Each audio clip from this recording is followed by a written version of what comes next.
And we're live. I think we're live. Get a little more juice in my headphones. Just a little more.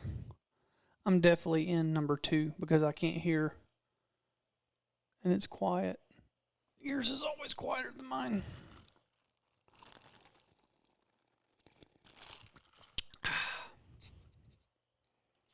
We're waiting on Ryerstein. He's coming.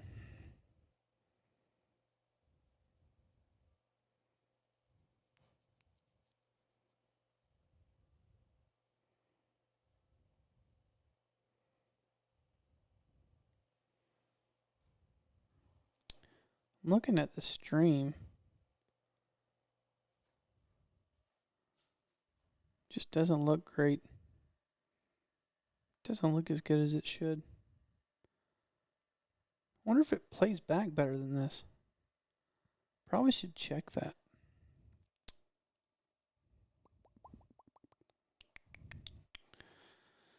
Make a little posty here.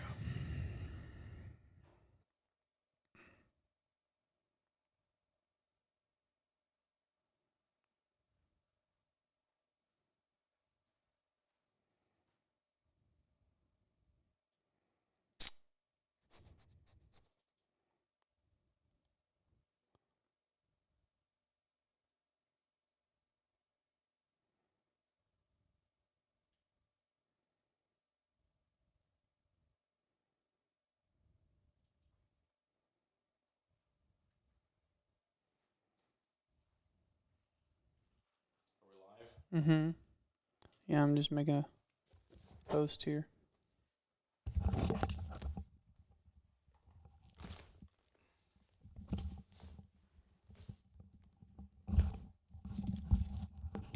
I definitely have on your headset because this one's quieter. You want yours back? Yes. It has my special EQ. I don't like it. I don't like it at all. I had one thing. Yes, that sounds much better in my head. Yours is too quiet. I don't know why you like it that quiet. Which one of those is mine? That one. That's mine? That one. Yes. That's yours? Yes. That's odd. They're just closer to me. Well, that one was already sitting Oh. there. I just Here, I'll trade you spots then. perfect. Made a large difference. Now I don't have to reach 6 more inches the other way. Well, I was about to drink out of yours, and if you haven't noticed, we're going through a freaking pandemic here. Are we 6 feet apart? Jesus. No. Mm. We're One of breaking- us is getting corona One of us is gonna, somehow. I don't know how, but Yeah. since we're dude. less than If 6 I feet haven't apart, gotten, if I haven't gotten corona already, I'm not getting corona. the Rona.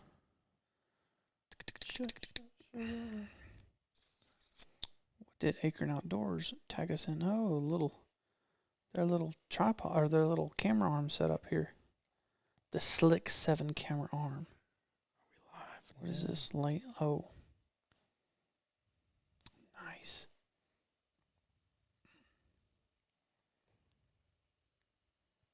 Yeah, we're live.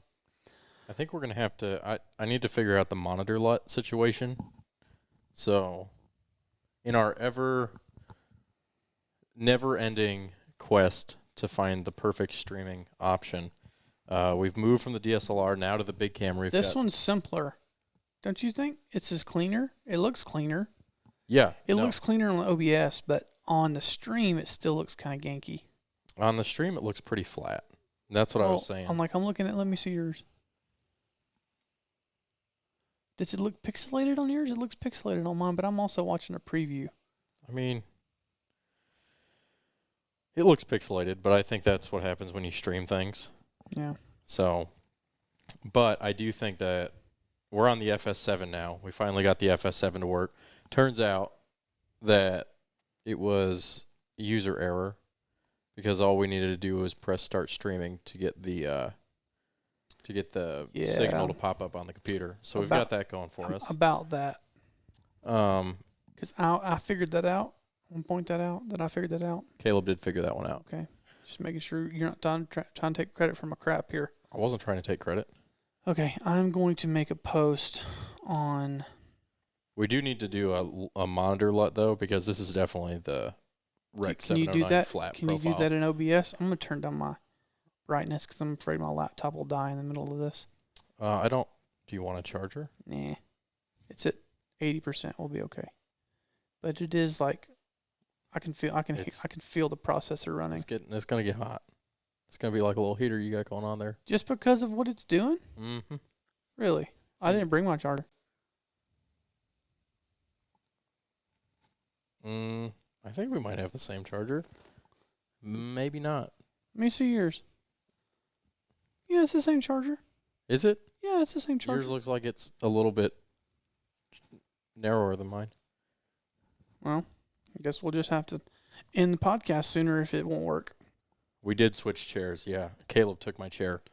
Yeah, I'm sorry. I just I'm sat not really down. sure why he did that. He took my chair and he took my control over the stream. I guess he was angry that I. Man, it went black for 5 minutes last time. Yeah. So, not this time. Not this time. Now, I'm relegated to the left chair. My left. You're right. And I don't get any control over the stream. So, Well, you can have it back next time, I promise. we just like to switch it up on you guys. Keep you guys guessing. Keep it interesting. I'm trying to A little find it. variety. It's like ASMR. Just a little bit of ice in there. We That had some looks pizza like- for lunch. That looks like dog crap. Which This post that I'm trying to make here. Ugh. Well, it's because I didn't take time to do it. Let's just take time to do it right. How about that? While we're live here. Let's see. Let's use some more computer juice here. Let's open Photoshop. Let's see if it can do 3 things at once. you're We're going to test We're this gonna- sucker. Don't open Premiere. That's for sure. Yeah, don't open Do Premiere. not open Premiere. Oh, God, I got to sign out. Dadgummit. yeah. That whole runaround. I hate Adobe in so many ways and then love it in so many others. I really have a lot more hate right now than I do love. I'm trying not to make fun of you when you're in there cussing your computer because I haven't had that happen to mine in a while. And I just know the first time I laugh at you, it's going to do it to mine. I don't need a tutorial. Shut up. Go away. Open. This might be the live stream where Caleb breaks his computer. Well, my trackpad's already pretty much broken. I bought tools to take it apart to fix it. Well, yeah, I mean, you keep doing like that on there, for sure it's going to be broke. Well, it's kind of broken. Freaking hammering on that thing. I think it should work as fast as my brain works. It has, according to Elon Musk, these things are supposed to work 100,000 or 100 million times faster than our brains are. Not the case for this laptop or my computer or your computer. That's true. Yeah. I'm usually waiting 30 seconds for my computer to do anything. So that's exciting. That's very fun. We like that. When you're trying to edit and the computer can't keep up with your brain, it really makes it difficult. I don't need that EOS utility.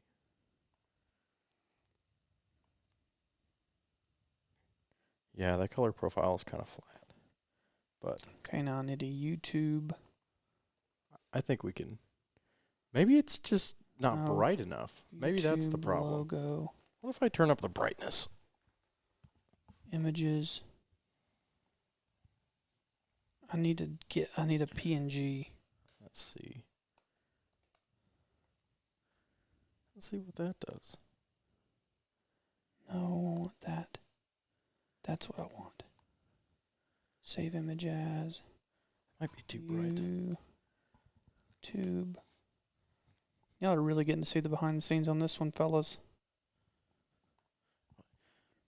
Where'd it go? Oh, so stupid. I hate when I do that. Save image as. Let's see. Okay. Waiting for the stream to catch up to my lighting changes so I can see them in the computer. Looks better. Still needs a lot. Need a lot of contrast. There's a lot of green too. Need to add some magenta to this shot maybe Perhaps a little saturation. Oh, crap. I think we can do that in the camera. I don't understand. What are you trying to do? I'm trying to rip a YouTube logo, and I see one right here. It's a PNG. Save image as, and it wants to save it as a Google Web app. I want to save it as a PNG.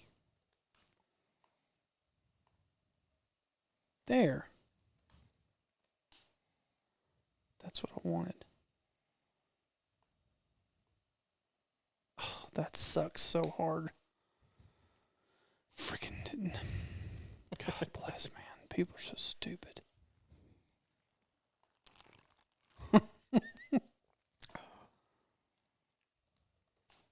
It's a pretty refreshing sound.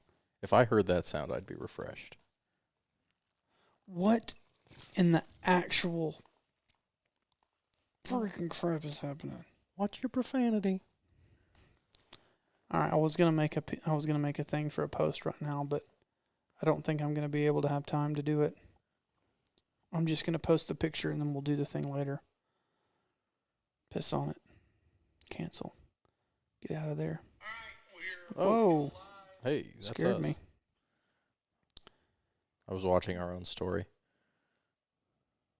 Podcast 94 is live on YouTube Right now. right now. We really need to probably give people more warning, I think. Talking about, I know, Yeah. the subtle art of sponsor love.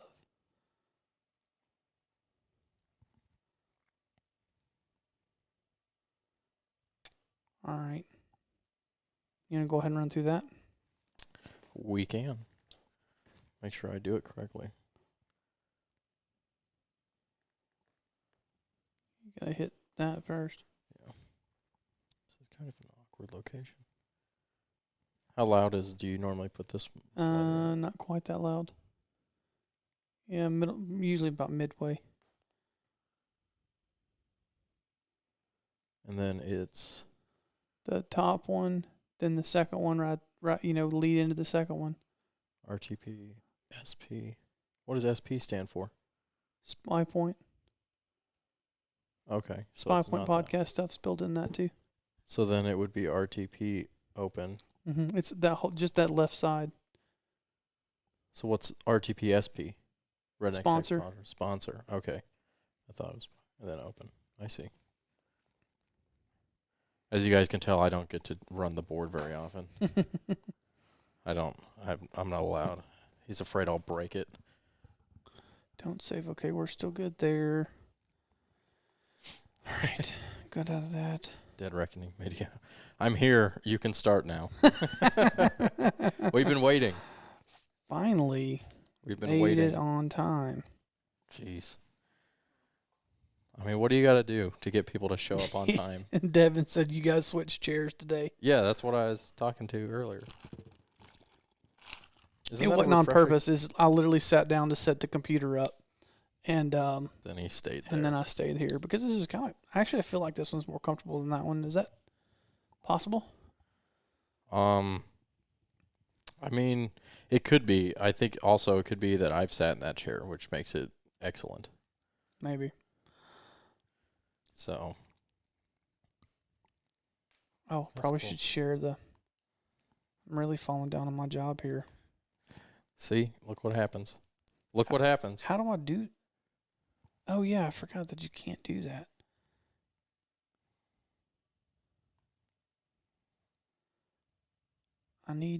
How do I do this? Which one are you? What are you trying to do? I got it. I'm smart. I'm not a smart man.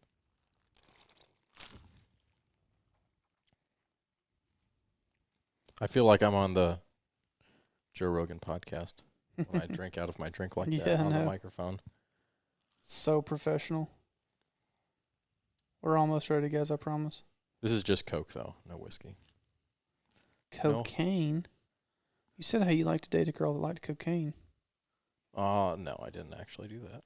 Or you were thinking about it. Well, I thought about it until You found out she did cocaine? Yeah. Yeah. Dang, you Californians, man, I tell you.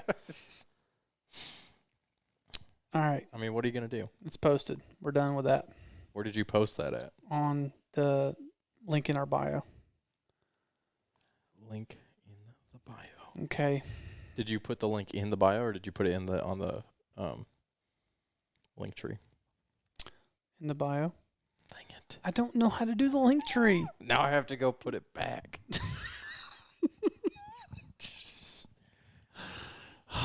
I'm sorry. The social media link tree, this social media period just frustrates me. All right, let's do this thing. You ready? Busted Turkey Calls says, nice off-road Crocs, Caleb. They're actually in two-wheel drive mode right now. They are in two-wheel drive mode. We're just cruising. We're just cruising today. 2x4 mode right now. Oh, let's say two-wheel drive mode right now. All right, you want to do this thing? Please forgive me for any missteps. I don't know the timing as good as Caleb I does. can do the timing. Just hit it. The Redneck Tech Podcast is brought to you by Diamondback Covers, the absolute best cover you could ever spend your money on. If you need an insurance policy for all the expensive gear on the back of your truck, then you need a Diamondback cover. Make the bed of your truck a vault with Diamondback. Right here, right here, right here, right here. Yeah. You want it? Yeah.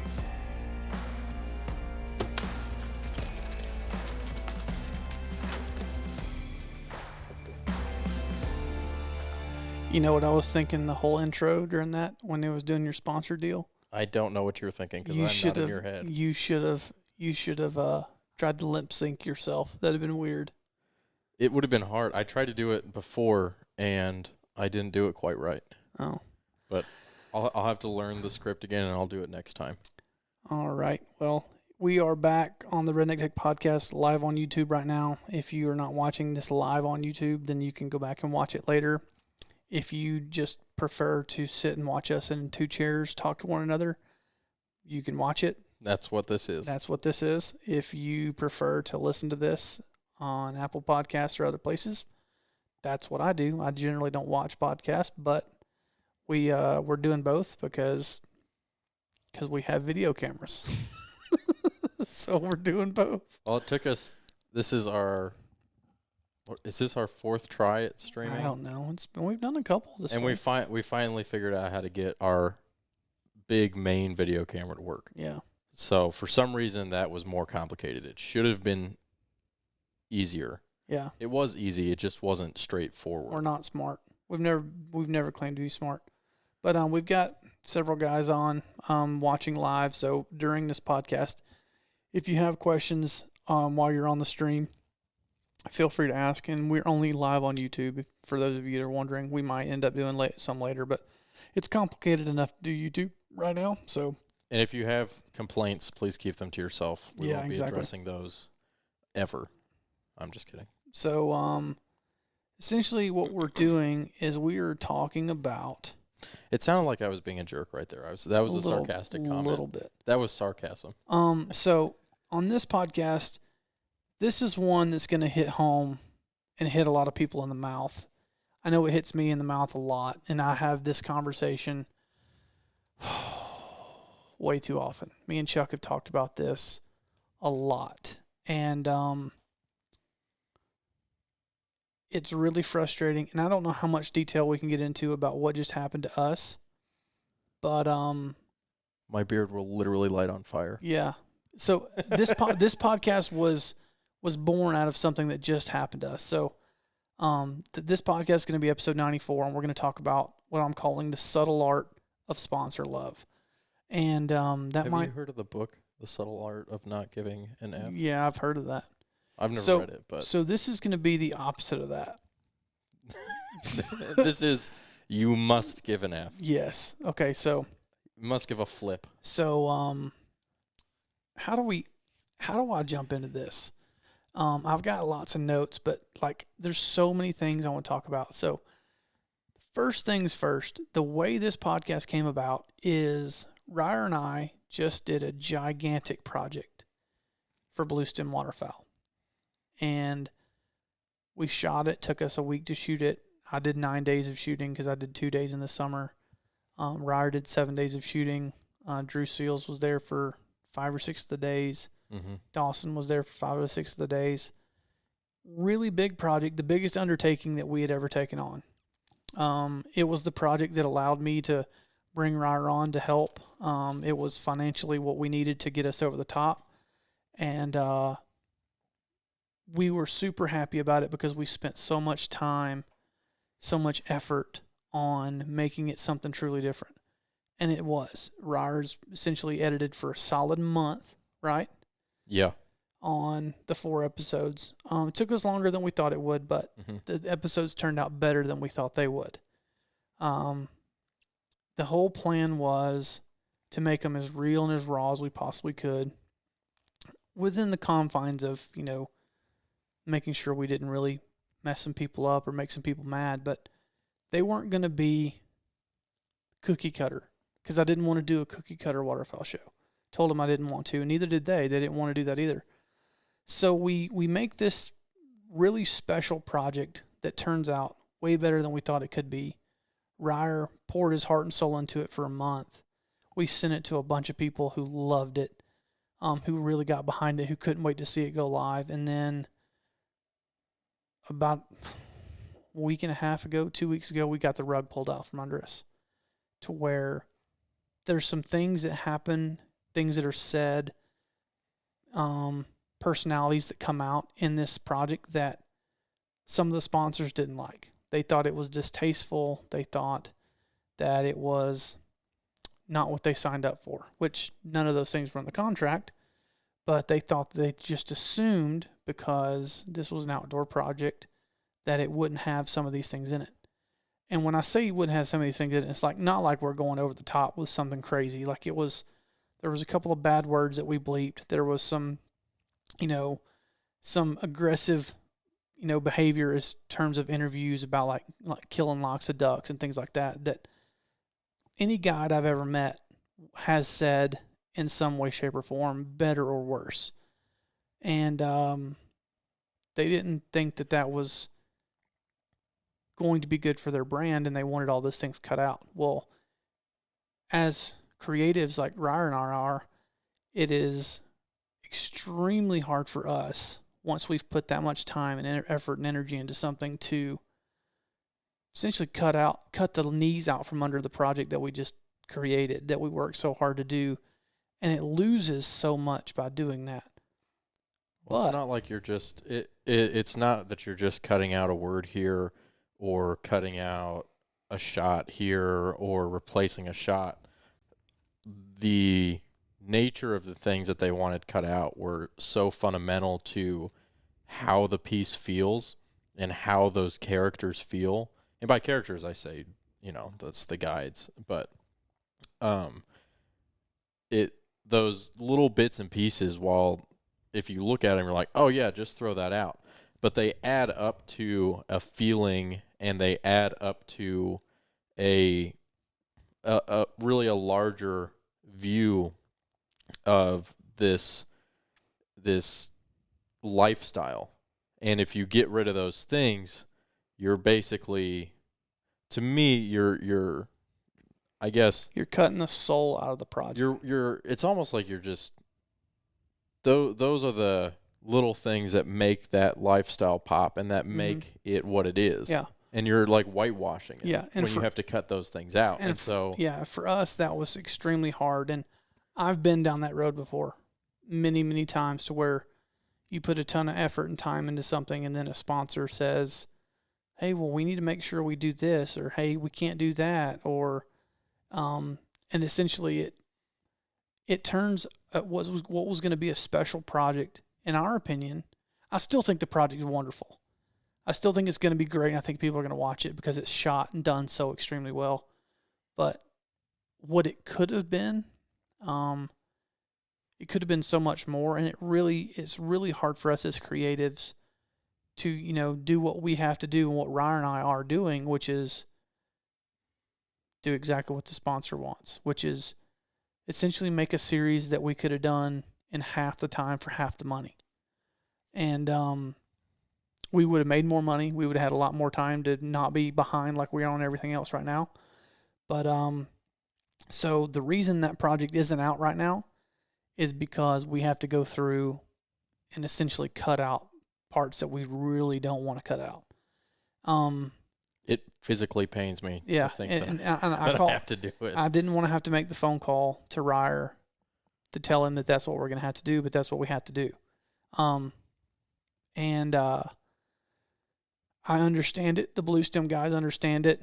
There's a lot riding on it for them. There's a lot riding on it for us. I mean, it's a lot of work. It's a lot of money, and we'll do exactly what we have to do, and we'll take full responsibility for it. But it's one of those things to where it's still, just because we're taking responsibility for it doesn't make it any easier to do. It doesn't make it any less painful to know that essentially what's going out is 70% of what it could have been. Or in our eyes, 30% of what it could have been. We might only be cutting out, in the grand scheme of things, 5% of the entire project. But that 5% is what gave it its edge, and we're taking its edge away. That's the whole personality of the piece. We're dulling the knife. It would have rubbed some people the wrong way. Some people wouldn't have liked it, but that was the point. We weren't making it for everybody.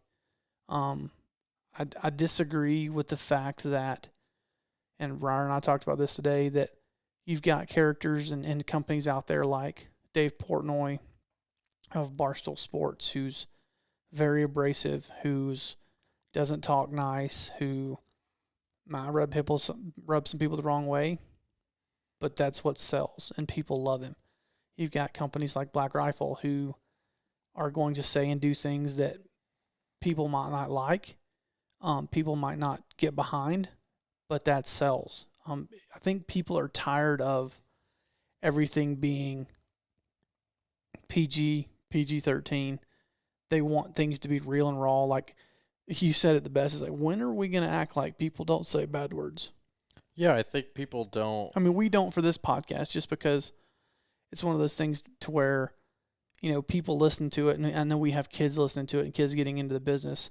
But it's one of those things where this podcast needs to be universal, but not all content needs to be universal. Well, I think that it also comes down to not everything needs to be marketed to 10-year-olds Yeah. or suitable for 10-year-olds. I mean, you don't watch it. When I go see Deadpool, I don't have a kid, but if I had a kid and I wanted to go see Deadpool, I wouldn't bring my kid to see Deadpool, but I wouldn't make them not make Deadpool. But you understand. But I would go see Deadpool. Yeah, but you understand what Deadpool is, right? And you understand I shouldn't take a kid to this. Yeah, and I also think that to go back to what's selling, I think that people are tired of seeing things on TV that they can't necessarily relate to. Yeah, characters that don't seem real, characters that that aren't somebody that you would run into in real life, that don't act like that, because I think everybody knows that, with rare exception, everybody cusses a little bit every once in a while, or makes maybe an off-color joke, or says something that's abrasive or offensive. Well, and if that's the worst thing that you do, it's like you're doing pretty good. Yeah. But anyway, we said all that to get back to the whole point of the podcast. That is what sparked this podcast, because the number one complaint that I still get to this day about the reason people aren't watching hunting television anymore is because it's an infomercial. And most of it is an infomercial. But I think the reason... So first of all, we need to explain, and this podcast might go way longer than I thought it would, and I might need that charger if it does, because this thing's already at 52%. But anyway... I told you it was going to chew through that battery. Yeah, it is. I didn't even bring my freaking charger. I've got one hooked to my computer in the other room. But anyway, I got to explain why the hunting industry is the way it is. For some of you that are watching might not understand. The hunting industry is a pay-to-play system. It's virtually the only one out there like it. So if you want a hunting show, you can have one if you got the money. You're going to have to pay airtime. you're going to pay roughly $100,000 to $200,000 to either Outdoor Channel, Sports Channel, Pursuit Channel. They're going to give you the airtime. They're going to give you that 7:30 slot on Saturday nights. And once you get that 7:30 slot, you're going to go get the charger. Once you get that 7:30 slot on Sunday nights, you just paid $100,000 for it. So you're going to get 3 airings a week or whatever it is. Now, what you're going to do is you're going to take that 8 minutes of commercial time that you have for your show, and you're going to go sell it. You're going to sell it to Bass Pro Shop. You're going to sell it to Rage Broadheads. You're going to sell it to Muzzy. You're going to sell it to Winchester. You're going to sell it to Hoyt. You're going to sell it to PSC. You're going to sell it to whoever you can sell it to. And the price that you sell that to is up to you. Now there's a social media aspect to it. Now there's a numbers aspect to it. And it's not an easy thing to do. But if you want a TV show and you got a lot of money laying around and you don't really need sponsors, have at it. You can have one tomorrow. With that being said, when you sell those sponsor spots or those commercials to those sponsors, those come with a lot of stipulations. What you can do, what you can't do, how many times you got to say a sponsor's name, how often they see a product. You know, all these crazy over-the-top things that are what dumb down these shows. And it's built on the model of NASCAR. Everybody knows NASCAR when they get in the pit row and they're sponsored by Gatorade or Red Bull. They're standing there holding the Gatorade or Red Bull at the end of the race, and then they're, oh, thank you. Guys, I am currently, hey, it is the same one. You got a charger, or I got one over here. Okay, sorry. We're plugging in the computer so it doesn't die. So everybody's seen the end of a NASCAR race where they're like, man, I'm so glad this Chevrolet and this Red Bull Energy something car ran good with this motor and this fuel and this thing. And thank you to GoDaddy.com and this, that. I mean, and they say all that crap because their sponsors pay them to. And they have to do this crazy crap to get the name out there, to make sure it's got clicks, to make sure it's got this, that, and the other. Well, the hunting industry follows the same model. The hunting industry is 5 or 10 years behind everything out there. And some of these companies have agencies that watch the shows that make sure you say a sponsor name enough times to make sure their product is seen that 47 seconds every episode. And they go through and they have a clipboard and they make sure they're checking off. Did I see my product 5 times? Did it have this much airtime in the show? Did it do this? I know because I've seen it. We've been audited many times when I was at Sub 7, and when these companies don't make their deliverables, when these shows don't do these deliverables, these companies ask for money back. And it is never a pretty thing when that happens. That is the reason that most of these shows suck. That is the reason that we're getting into this entire conversation of the subtle art of sponsor love. The project that we did with Bluestem had 3 or 4 sponsors that didn't really ask a whole lot. So we got to be really, really creative with it. And now, after the project's done, they're dictating how cool we can make it. So, Which is less cool. Virtually, and this was what really made Ryer mad. And I said, welcome to the outdoor industry, buddy. Because that is the truth, is you are a slave to the sponsors. What they want to show, what they don't want to show, how the perception, the personality, everything ends up coming down to them because they're footing the bill. Because the whole system is backwards.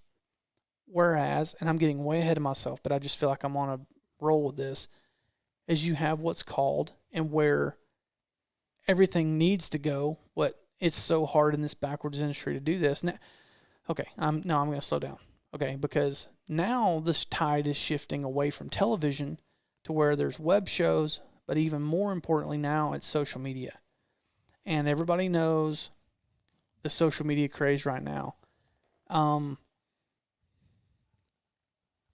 A lot of it has got to do with good-looking girls with less clothes hawking a product. And all that is to get eyeballs and clicks.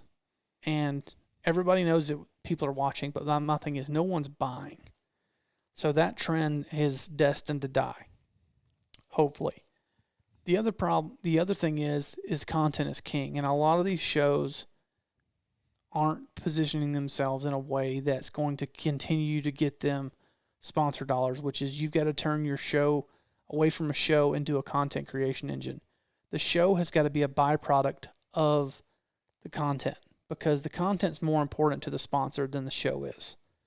You've got to be able to provide them images. You've got to be able to provide them video clips. You've got to be able to provide them B-roll for their next commercial. You've got to be able to provide them a way for them to monetize you outside the scope of the TV show because nobody can believe the numbers coming from a television show. The numbers that are coming from Nielsen, the numbers that are coming from RenTrack, there's ways to make those look good and there's ways to make them look bad. And I don't know anybody that believes those numbers anymore. So you have to add some other value, some other place. All these reasons, all these convoluted things I'm talking about, this is why people are leaving television left and right. I don't know a whole lot of people that watch outdoor television anymore. There's some that do. And obviously there's still a market for it because there's still some people that are subscribing to these shows, and some of these shows are still getting paid. And if you're out there and you still watch a lot of them, please tell us you do, which shows you watch and why. So we said all that to say there is a way to do this correctly. There is a way to do the subtle art of sponsor love. Are we guilty of doing exactly what we're saying is the worst thing, what's wrong with the industry? Absolutely. Because we're required to on some of these shows.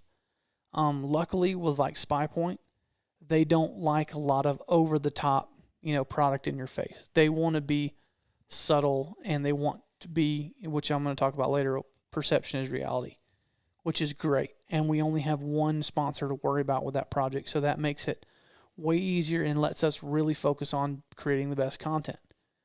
And then we have like the Hunting Habit with Chuck. We have a couple of small deliverables, but since it's a web show and it delivers within a 2-week time span, we have a lot more leeway on that too. That's another reason I'm so glad that we don't do a whole lot of TV, which we're about to start doing TV again. So we're going to be jumping right back into this. And then with the Bluestem project, we thought we'd in the clear with all this, and then turns out we weren't. But I'm getting way ahead of I haven't looked at my notes yet. I've just been rambling. Well, I mean, you got we're not guilty of this, and we do it because it's asked of us. Well, yeah, I mean and we are guilty of it. I'm guilty of what we call sponsor whore outs, and that's exactly what it is.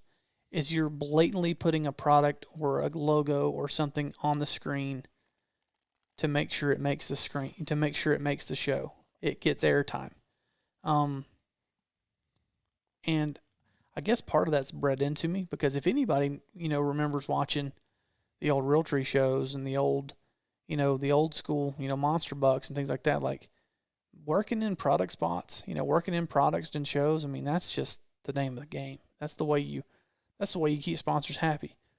But until we change that, until we create a better and do a better job of this subtle art of sponsor love, we're never going to get out of this rut, and the outdoor industry is going to die because we don't know how to change and we don't know how to adapt. But this isn't one of the things that bothers me the most about this is when you watch a hunting show, and I don't want to name names. I could name names, but I'm not going to. There's one in particular, the company in particular that's the worst about this is going to be your Wild Game Innovations. Those type people that they want to see their product, they want to hear the name, they want to make sure it makes the screen this much time. And there's one show in particular that has 2 hosts. One of them's pretty good. The other one is really good. Their show loses so much because of the sponsor list that they have, because they have to do so many stupid things in the show to appease their sponsors, to pay their bills, that they lose so much of their personality in the show. And it just kills me to watch it. Then you see some of these web shows. They do a better job of not whoring things out in front of you, but they'll put sponsor logo bugs in the bottom right hand corner. You know, every 30 seconds there'll be another logo bug. The hunting industry is not the only one that does this. I mean, you watch any sporting event that happens. You watch any Super Bowl, you watch anything. There's advertising everywhere. And that's another thing that really frustrates me with people that say this, and you tell me if I'm wrong. You know, I've heard this for, you know, going on 10 years now. Well, I don't want to watch hunting shows because it's just an advertisement. Everything you watch is just an advertisement for the most part.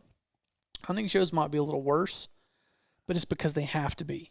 Well, I think if you watch anything with a critical eye, especially like after I started doing this, I started seeing it. I mean, even you go watch like a Marvel movie, and you start to notice, they're all driving the same brand of car. Oh, that brand of car probably paid a little bit of money to have their car there. Or, oh, they're all drinking Coke products. Yeah. Or, hey, they're doing this. Or I know shows, good example, a show called Chuck that was on the air for a while. It was about to go off the air, and the show creators and everybody was like, hey, this thing's about to go off the air. We need money. And all of the, somehow the fandom and everything of the show got Subway involved. And Subway was like, hey, we'll sponsor the show. Mm-hmm. And so then every episode past that, they're eating Subway or they reference Subway or anything like that. But the show had to do that in order to stay on the air. Mm-hmm. And the fans were kind of in on it, so they kind of understood. And they would rather have the show with the Subway than no show. But, you know, if you look at anything with a critical eye, things are placed there specifically. Nothing is, especially with a movie or a TV show, things are not accidentally there. Well, it was put there by somebody. And I agree with you 100%, but the beauty of the way that a network show does it versus a pay-to-play show is they'll subtly work that in there of, hey, we're drinking this, but we're not going to say, hey, I'm drinking a Coke today. No, they're going to have the Coke on the can. They're going to eat, they're going to drink, they're going to do all their things naturally without making sure. All right, let me make sure that logo is just perfect there. Okay. All right, get a shot of that. All right, you got a shot of my hand going to this. All right, yeah, right there. Slow motion, slow motion, slow motion. All right, you get the drink. Okay, that is not subtle at all, and that is what hunting shows do.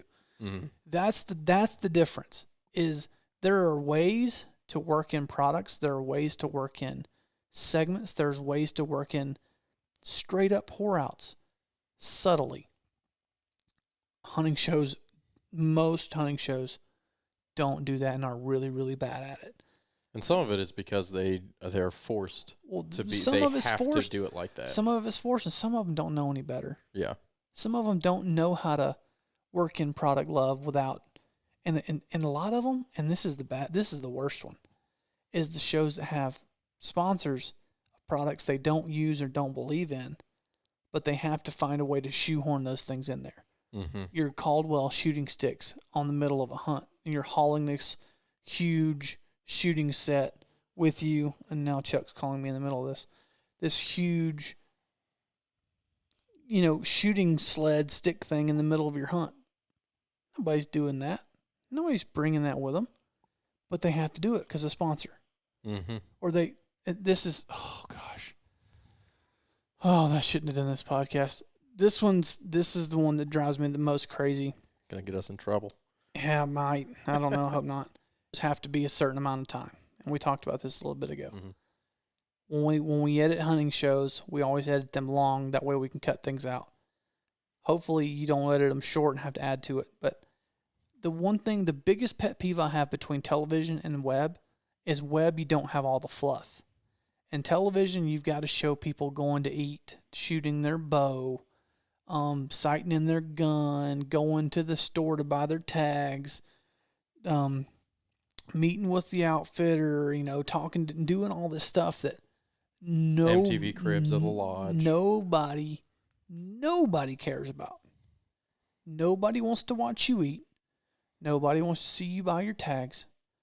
They want to see you hunt. This is a hunting show. Let's hunt. But to make a whole show of just hunting, television show is really hard.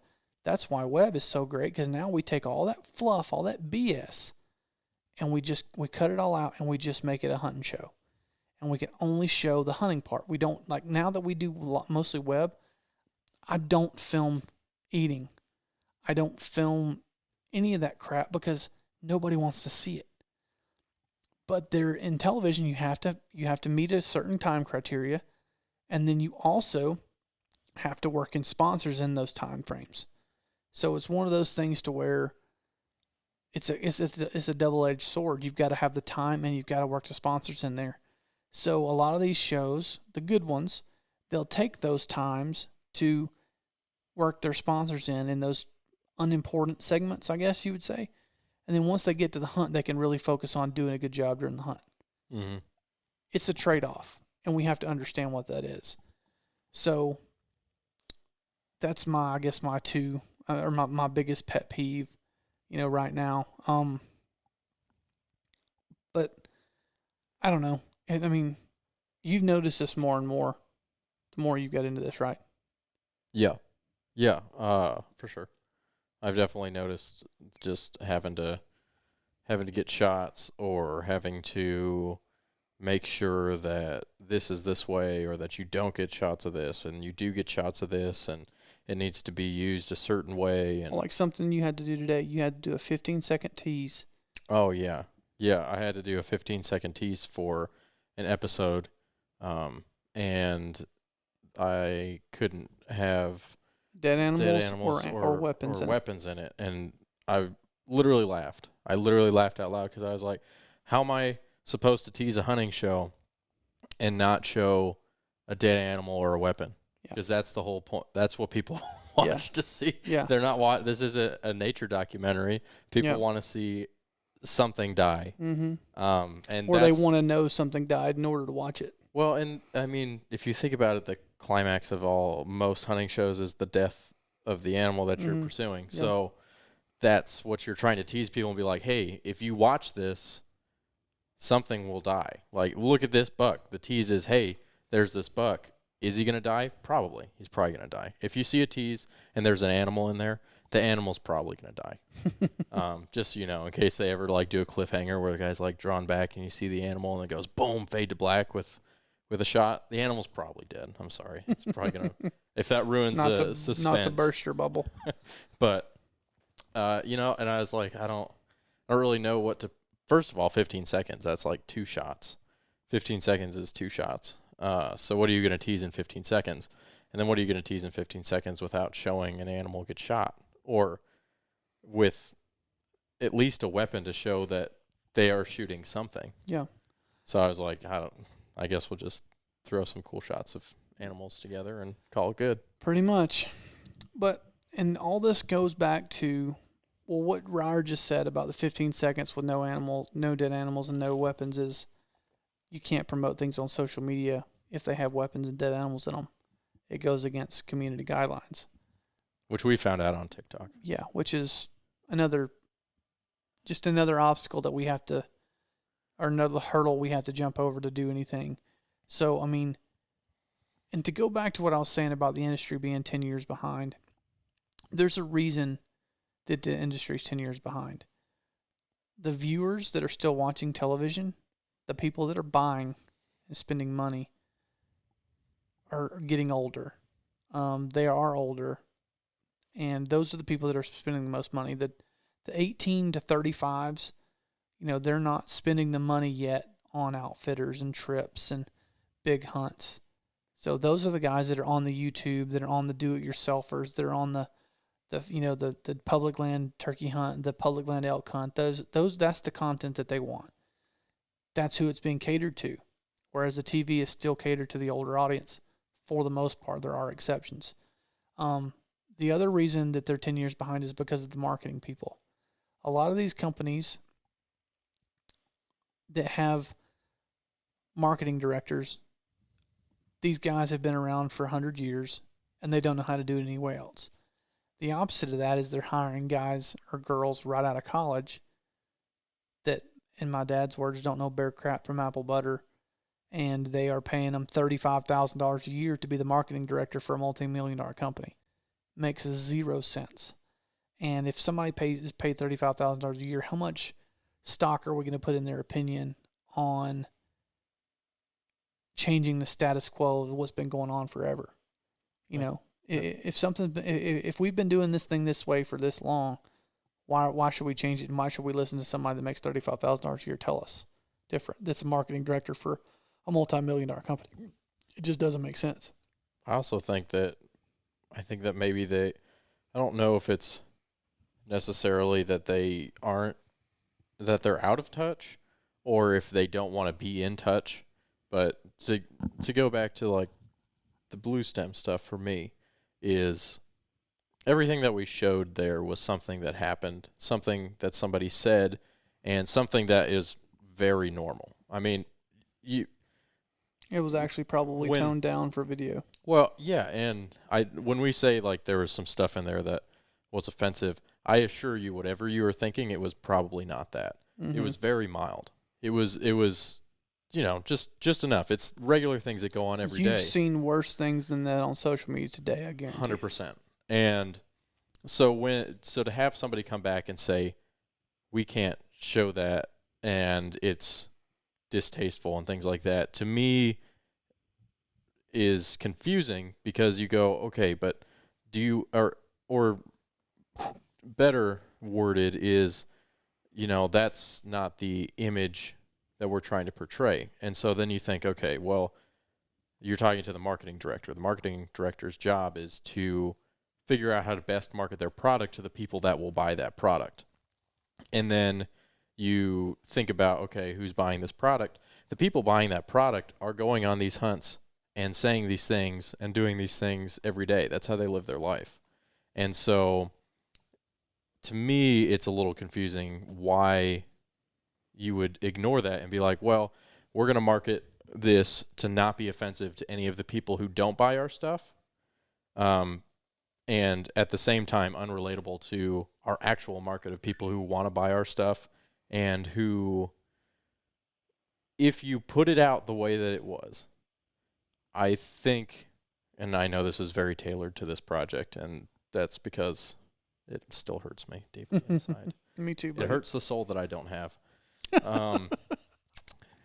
So to me, it's like, if you were to put this out, I think you would have all these people come out of the woodworks and go, holy crap, something that this actually looks like what I do. Like, I can relate to this. These guys do what I do. They say what I do. They think the same things that I do. They live their life how I live my life. So I want to support the brands that are connected to that. But instead of doing that, we go, well, you know, the PETA folks might be angry if they say this, so I want to say that. And I think it would push some people away. Don't get me wrong. I think 100%. what we were going to do would have pushed some people off and turned some people off.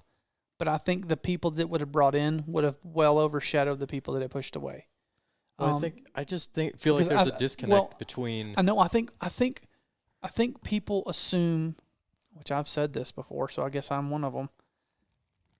People assume, or marketing people assume, that the viewers are dumb, and they don't know that we are essentially shielding them from what's real. You know, that they're naive to the fact that, you know what, people might say bad words. People might say something distasteful. People might be real. And you know what? That's okay. Mm-hmm. But we can't show that. We can't ever let somebody know that's what's really happening. Right. We can't let somebody associate that with our brand. Because we're all perfect Christian people that never say a bad word, that have never broken a law, never doing that. That's bullcrap. And everybody knows it's bullcrap. But everybody's still toeing that line, and they won't give it up. There's going to be somebody that does, and that's going to be the shining example in this outdoor space, in my opinion.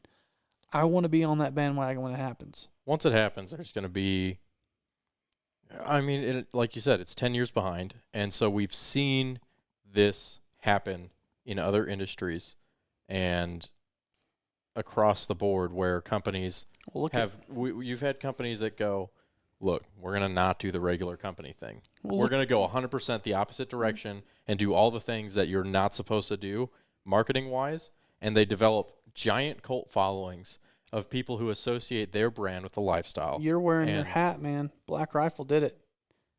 Black Rifle, Black Rifle Hit took Viper sunglasses. well, Black Rifle took Starbucks and said, we're going to do everything they won't do.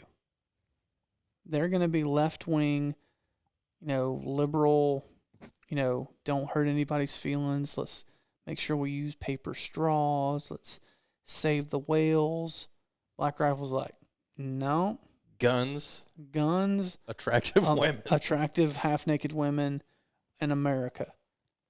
And if you don't like it, then Offensive things. then don't buy our freaking coffee.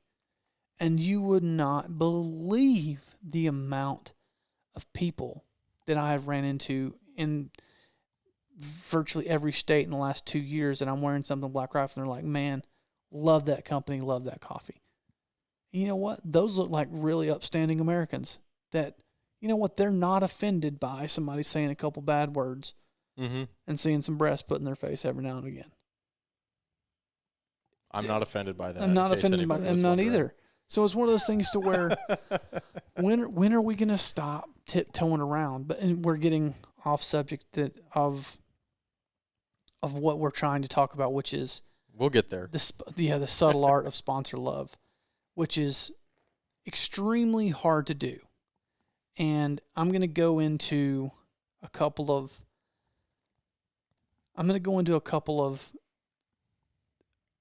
examples of, well, I need to go back to, because I didn't finish my thought on the marketing people, because I know Mike Hearn's on here and he's got a marketing degree and he's worried he's not going to get paid for his marketing degree. And if you want to work in the outdoor industry, buddy, best of luck to you. I'm not saying that they're not out there, but there's so many of these marketing companies that get these guys right out of college that don't know what they're doing, pay them nothing.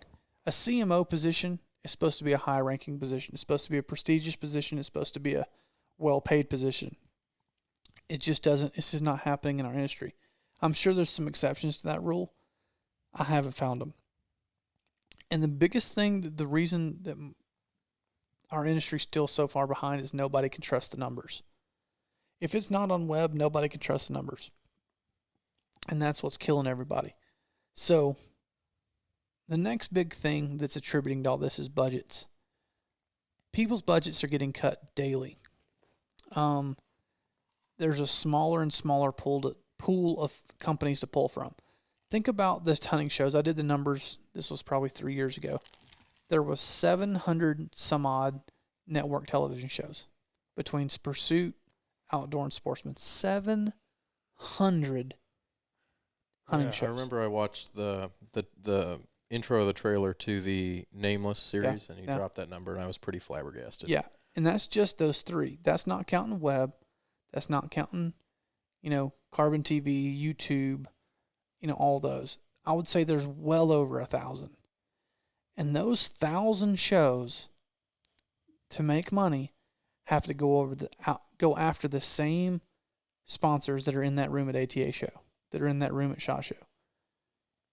There's not that many companies. And out of all of those ones that are in the room, how many have budgets to actually give money to people? Well, I bet the question that I got the most is like, which shows are really making money? And that's a really easy question to answer. If you still watch Outdoor Channel or you still watch Pursuit or Sportsman, and if you watch the show and during the commercials, you see the show hosts in their commercial, they're making money. They're making a living doing the show. If you don't see them in their commercials, they're struggling or losing their butt every time they go out in the field.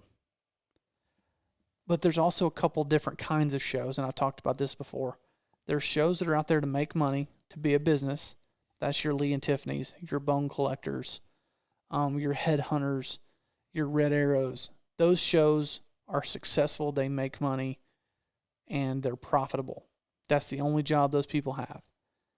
Then you've got shows like Mossy Oaks Hunting the Country, Real Trees Monster Bucks, Primo's Truth About Whitetails.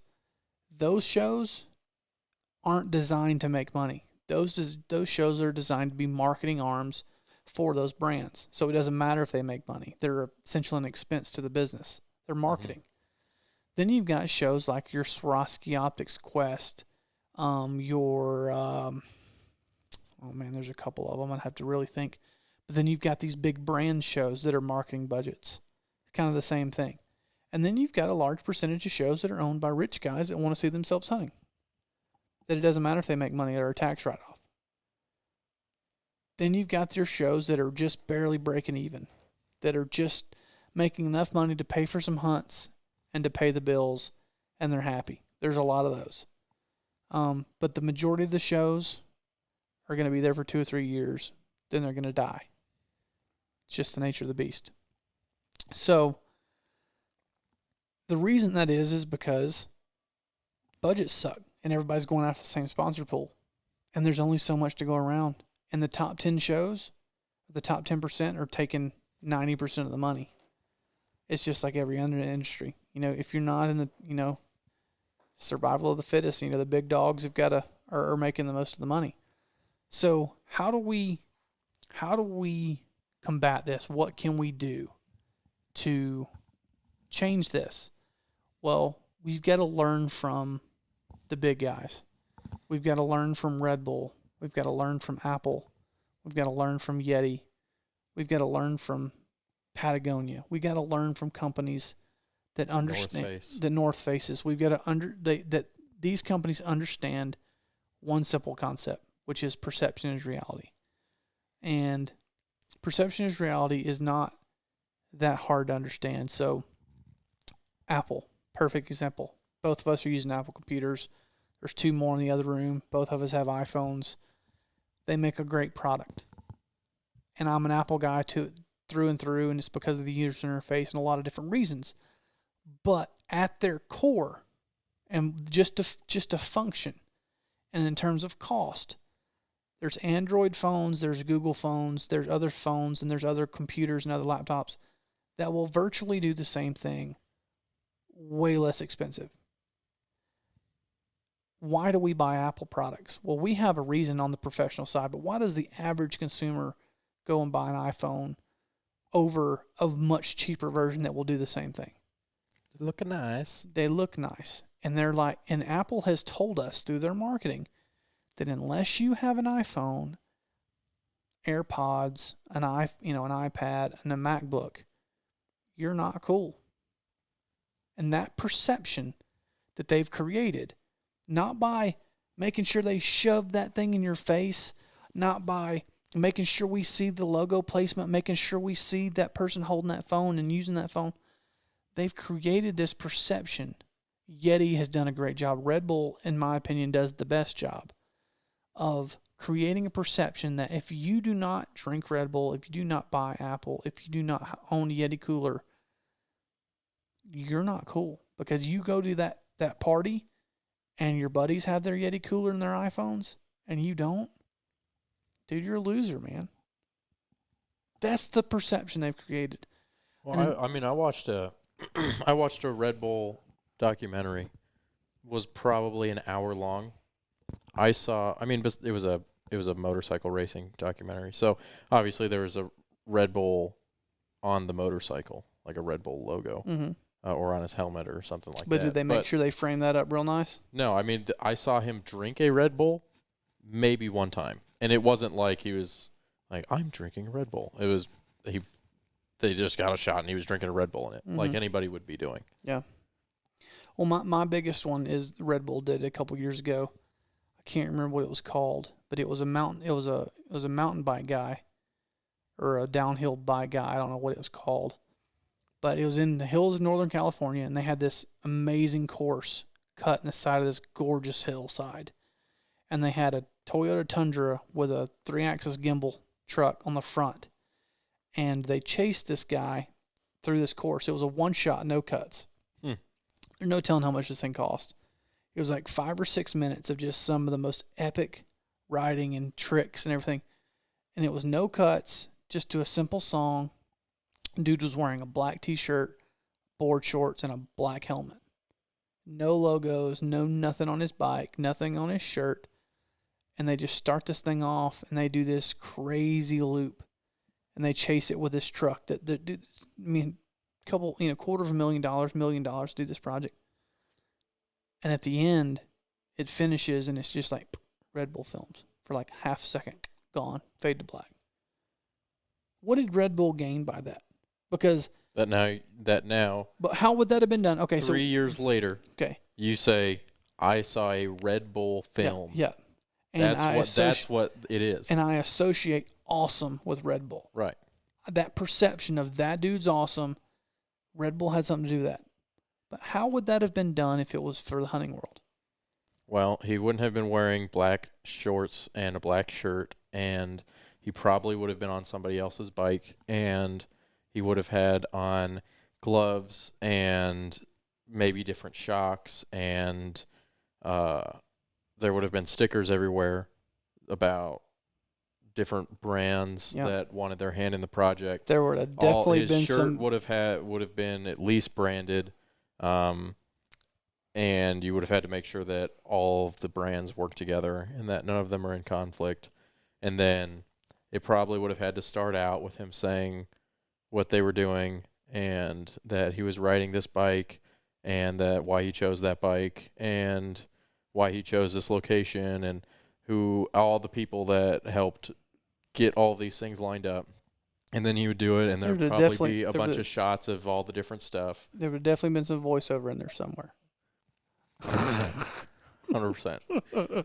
And then he would have done the thing, and it probably would have been cool. It would have never been done in one shot because nobody would ever had the budget to rent that 3-axis gimbal. No.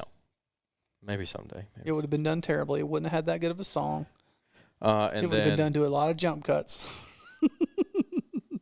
I thought we were talking about sponsors, not style. But then at the end, he would have been like, oh my gosh, I'm so glad that I got to have this experience, and I wouldn't have been able to do it without my Red Bull and my RockShox and my Hoyt bike frame or whatever. The new 2020 Hoyt bike frame. Yeah. So essentially, you know exactly what we're saying. That film that Red Bull did, as simple and as elegant and as beautiful and as impactful as it was, that still resonates to me that I watched it probably 4 or 5 years ago, and how that would have looked if it would have been done in the hunting industry in order to get it paid for. It wouldn't have happened. Well, and I know we can't compare apples to apples. Okay, you're saying, okay, well, Red Bull's a multi-billion-dollar company, and Hoyt or Rage or somebody's not. Doesn't matter. There are so many more ways, so many other creative ways that these companies could spend money that would give them way more bang for their buck, give them a much better PR look, that would really move the needle. And there's a lot of companies and or shows that they could pull their money from and make the money that they have left over go a lot further. I've always joked with the fact that I'm going to be a marketing director for one of these companies one day because I want to see what they really do, because I don't know what they do. I mean, I'm still trying to figure it out. Because I know some numbers of some people that work for companies, and I'm like, no wonder their marketing sucks so bad. Because I mean, what else are they going to do? What can they do with that budget? To take on that much workload, to have that little of a budget, I mean, what can they do? There's nothing they can do.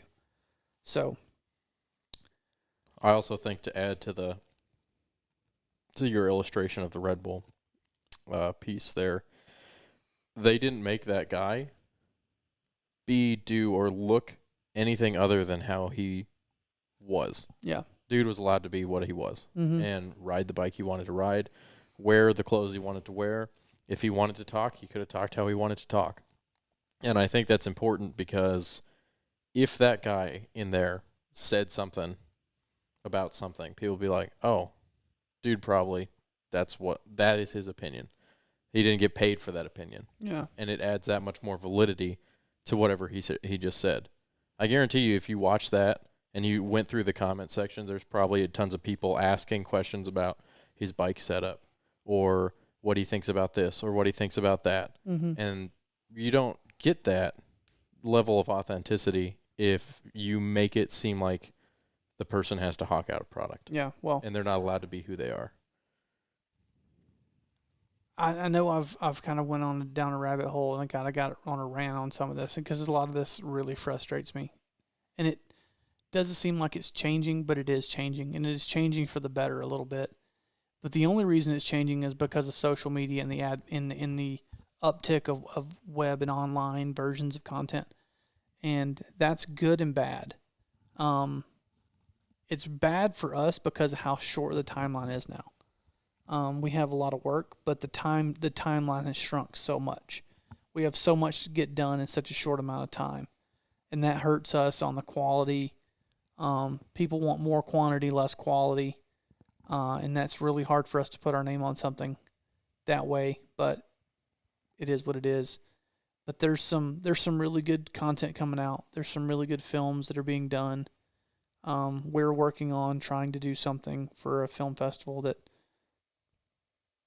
probably won't have any sponsor support, just because that's the only way we're going to be able to do something the way that we want to do it.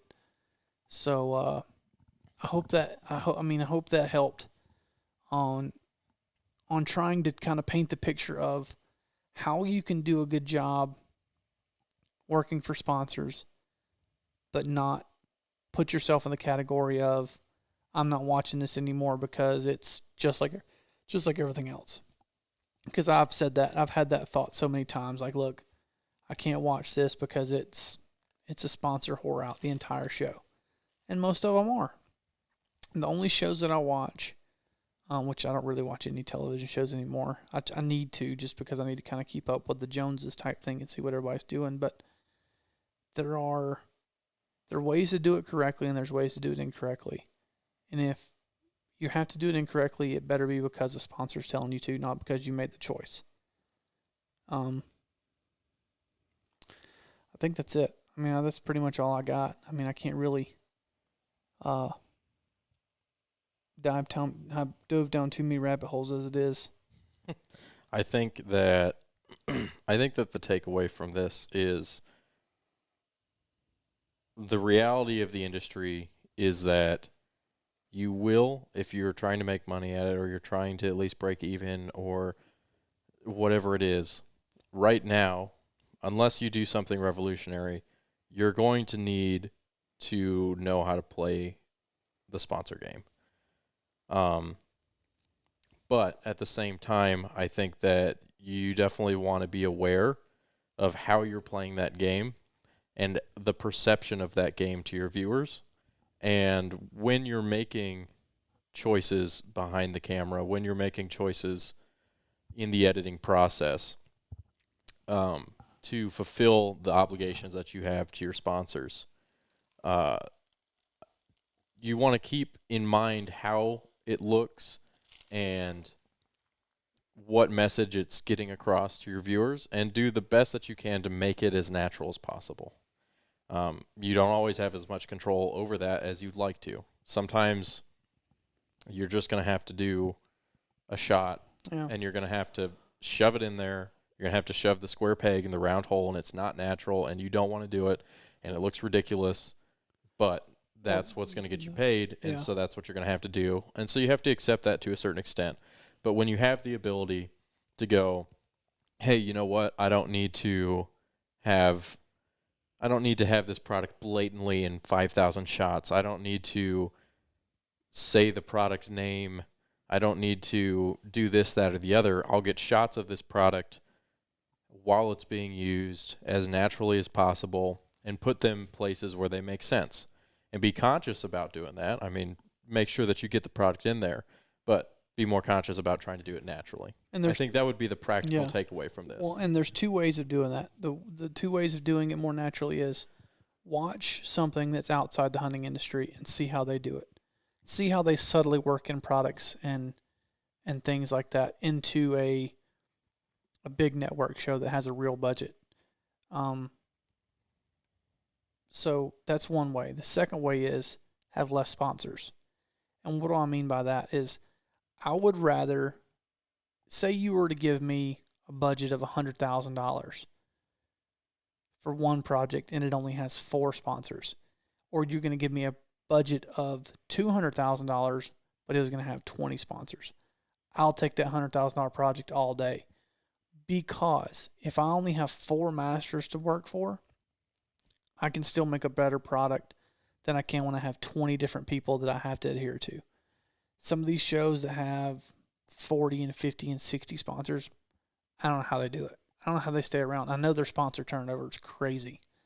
There's ways of doing it subtly. You just got to do your due diligence of finding out how and what that is. Good. If you like the podcast, make sure to go on, like and subscribe.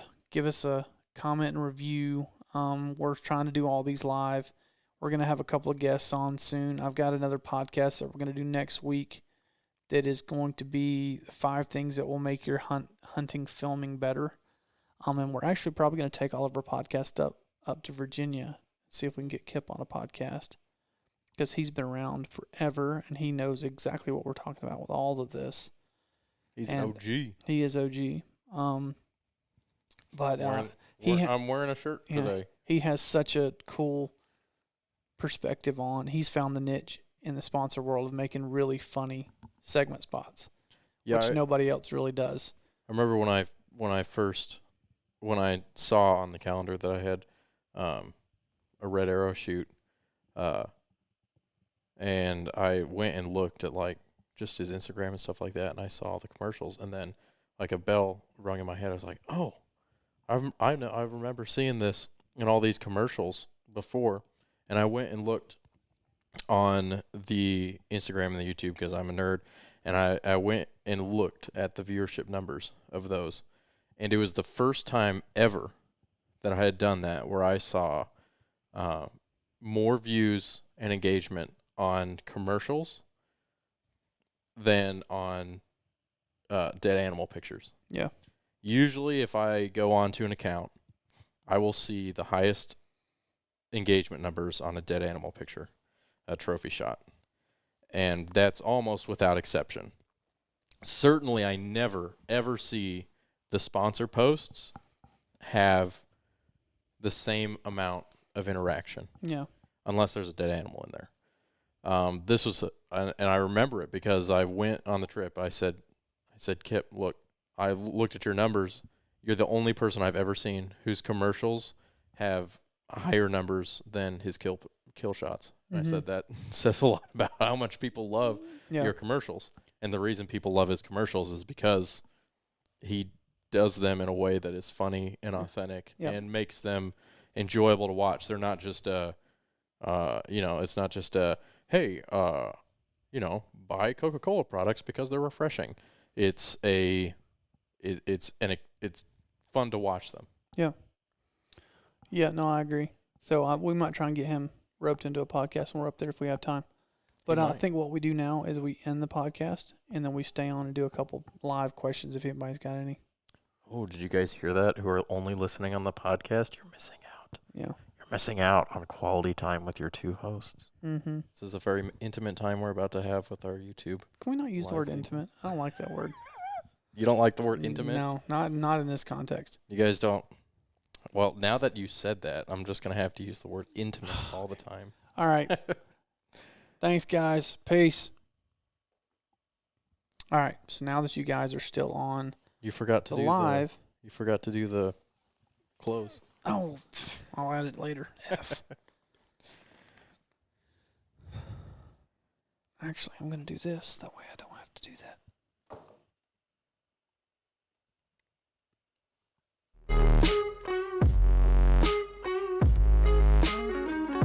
I'm so stupid. I hope you guys are still watching. Let me screw this up. All right, let's try this again. Shut up, Brian.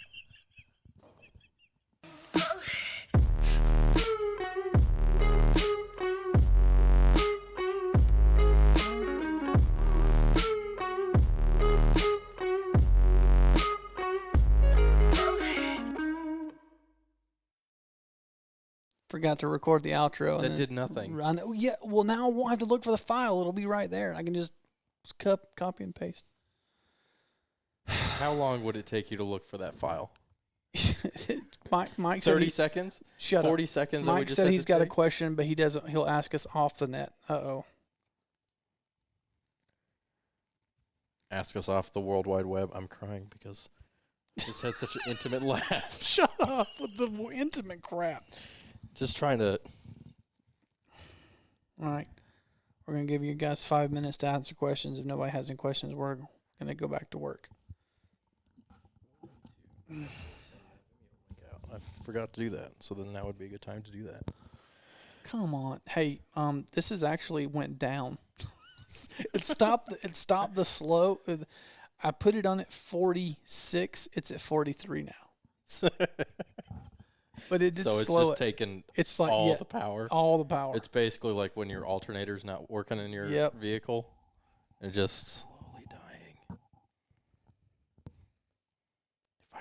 If I whisper, does it make it? Does No. Is this more intimate? You're gonna break your keyboard like that. I say that, but then I get pissed at Premiere, and sometimes I'm surprised my space bar still works. Mike just texted me his question. I guess he didn't want it on there at all. Oh. You can't offend us, Mike. We're unoffendable. Look at me, I'm a cross-eyed ginger.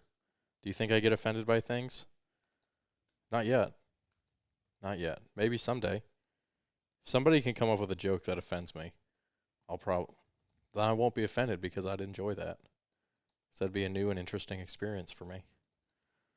I got distracted. I feel like because we're live, somebody needs to be talking. Yeah, I don't know. it's awkward. Let's make sure that's not the right one. Oh, that's Chuck's Missouri Turkey. I see. I don't understand how the Vimeo mobile app organizes its stuff. I don't either. Vimeo's annoying to me sometimes. Well, it doesn't organize it the way that it does on the internet app, on the web browser app. Oh, good question. I have not yet, Mike. I have not messed with it yet, but I am planning on. That would be a good use of when we do these skits with Kif. That would be a really good test run for DaVinci Resolve. I'm gonna be honest. I don't really know. I think that sounds like a great thing for Someone else to test other than us. no someone else besides me. I've had enough heartbreak, and You need a change in your life. no. I think the change needs to be a computer, though, not a program. I don't know what it is, but I feel like I'm going to be as frustrated with learning a new program as I am frustrated with dealing with Premiere's bullcrap. Yeah. And I just don't know if I want to deal with that. Yeah. But also, if it's better, I would prefer that.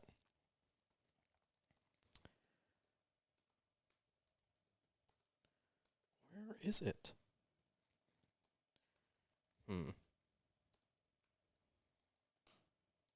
See, like, that's been rough for weeks.